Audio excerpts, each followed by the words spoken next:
ఇంట్లో ఫ్యాన్లు ఉన్నాయి, కరెంటు బుగ్గలు ఉన్నాయి, ఏసీ ఉన్నది, బట్టలు ఉతికే మిషన్ ఉన్నది, అన్నీ ఉన్నాయి. కానీ గవన్నీ నడవాలంటే ముందు కరెంట్ ఉండాలి, కట్క ఒత్తాలి, లేకపోతే పని కాదు. గిట్లనే చేతుల అధికారం ఉన్నది, మంత్రులు ఉన్నారు, ఎమ్మెల్యేలు ఉన్నారు, అన్నీ ఉన్నాయి. కానీ మన పెద్ద లీడర్లు చిన్నదానికి పెద్దదానికి తాపకోసారి ఢిల్లీకి పోతే కానీ పనులు అయితలేవు.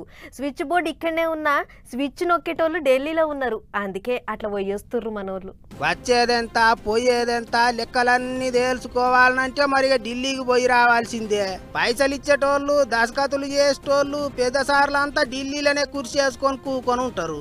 అందుకే మనోళ్ళు ఆగో అంటే ఢిల్లీలో తేలుతుంటారు. ఇట్లనే ఇప్పుడు ఏపీ డిప్యూటీ సీఎం పవనాలు sir, Telangana CM Revanth sir ఇద్దరు ఢిల్లీలో పెద్ద మనుషులతో గట్టిగానే మీటింగులు పెట్టిండ్రు. సెంటర్ మంత్రులను వరుస పెట్టి కలుస్తాండు పవన్ కళ్యాణ్ సారు. పోలవరం ప్రాజెక్టు కాడి నుంచి సురువు చేస్తే ఏపీలో ఉన్న మంచి మంచి జాగాలను అన్ని సౌలతులతోని అందంగా చేసే పనుల దాకా సెంటర్ మంత్రులతోని మాట్లాడిండట సారు. గత ప్రభుత్వం డబ్బులు పే చేయక అంటే మనకి మ్యాచింగ్ గ్రాంట్స్ చేయక అవన్నీ మన రీఎంబర్స్మెంట్ మోడ్లోకి వెళ్ళిపోయింది. ముందు మీరు పని చేసిన తర్వాత ఇది ఇంతకుముందు పని చేయడానికి అడ్వాన్స్ ఇచ్చేవాళ్ళు.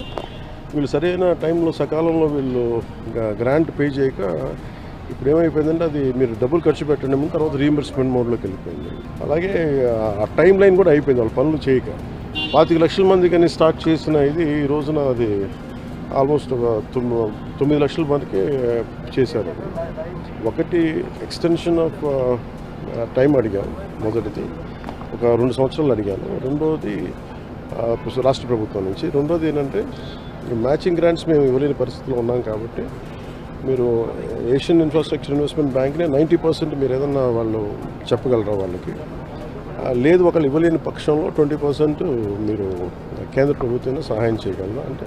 ఇంకో దిక్కు తెలంగాణ సీఎం రేవంత్ సారు కూడా ఢిల్లీలో గడియ రికాము లేకుండా లీడర్లతో మాట ముచ్చట్లు చేసిండు. సెంటర్ మంత్రులను కలిసి రాష్ట్రానికి ఏమేం వచ్చేటి ఉన్నాయో ఏమేం పెండింగ్ లో పెట్టినరో ఎమ్మటే ఇయ్యాలి అని అడిగిండాట. అన్నిటికీ మించి విమానాల మంత్రిని కలిసి కొత్త ఎయిర్పోర్టుల మీద చర్చ చేసిండ్రాట. ఈ 5 ఏళ్లలో వరంగల్ ఎయిర్పోర్టు కట్టుడు పని అంతా పూర్తి చేసి విమానాలు ఎగిరేస్తాం అన్నట్టు చెప్పిండాట సెంటర్ మంత్రి. ఇక పనిల పని చెయ్యి పార్టీ పెద్ద మనుషులను కలిసి రాష్ట్రంలో ఏమేమైతున్నదో మొత్తం పూస ఉచ్చిండా అంటారు. ఒక్క సీఎం సారే కాదు, తత్తిమ మంత్రులు కూడా ఢిల్లీలోనే మంత్రాంగం చేసిండ్రు. ఇగిదిట్లుంటే సీఎం సారు అంటే ఢిల్లీకి పోతాండు, గతగానం రాష్ట్రాన్ని ఏమి ఎగురబెడతాండ్రో చెప్పాలి అని కోపానికి వస్తున్నారు కారు పార్టీ వాళ్ళు. రాష్ట్రాభివృద్ధి కోసం ఢిల్లీకి పోతే పర్వాలేదు, కానీ 8 మంది బీజేపీ ఎంపీలు తెచ్చింది 8 రూపాయలు తేలే.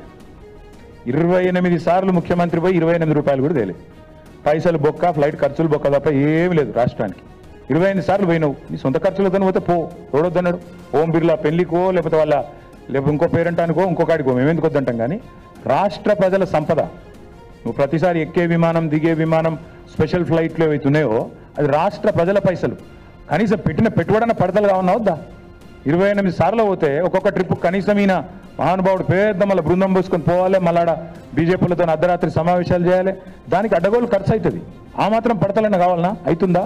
28 రూపాయలు తెచ్చినావా? తేగలిగిండా?